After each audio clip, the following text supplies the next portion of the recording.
बातमी हिंगोलीमधून आहे। हिंगोलीमध्ये आता ओबीसी बांधव आक्रमक झाले। शासन निर्णयाची ओबीसी बांधवांनी होळी केली।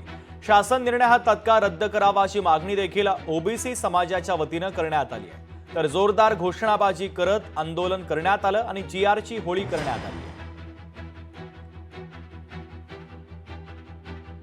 सरकारने हैदराबाद गैर लागल्यानंतर आता हिंगोलीमध्ये ओबीसी समाज चांगला आक्रमक झाल्याचं पाहायला बघू शकता की या ठिकाणी ओबीसी समाजाने आज या ठिकाणी जीआरची होळी करण्यात आलेली आहे आणि या ठिकाणी जिल्हाधिकारी निवेदन दिलं की आमचं जे हक्काचं आरक्षण आहे हे मराठा समाजाला देऊ नये अशी मागणी केली आहे। मला सांगा या ठिकाणी आपण जीआरची होळी केली, काय सांगाल एकंदरीत? आम्ही काल जे 2 सप्टेंबरला ओबीसी विरोधामध्ये हैदराबाद गॅजेट लागू केलं त्याचा आम्ही हिंगोली ओबीसीच्या वतीनं जिल्हाधिकारी समोर आम्ही या ठिकाणी होळी केलेली आहे। आम्हाला या माध्यमातून शासनाला एवढंच सांगायचं आहे, देवेंद्र फडणवीस स्वतः म्हणतात की आमचा आत्मा ओबीसी आहे, तर आपण ओबीसीच्या आरक्षणाचं संरक्षण करावं।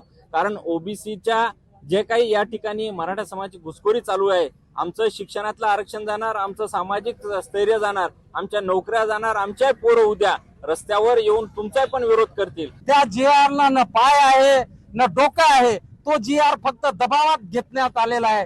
तसाच या भारतातील 65% ओबीसी समाज हा तसाच जर सरकारला वाटत असेल की आम्ही मोर्चा आणि उपोषण करून तो जीआर मिळवू, तसाच आम्ही मोर्चा आणि उपोषण या लोकशाहीच्या माध्यमातून जाऊन तो कॅन्सल केल्याशिवाय आता ओबीसी हा राहणार नाही। समाज बांधव मला सांगा या ठिकाणी आपण जीआरची होळी केलेली आहे, काय सांगाल एकंदरीत, काय मागण्या होत्या?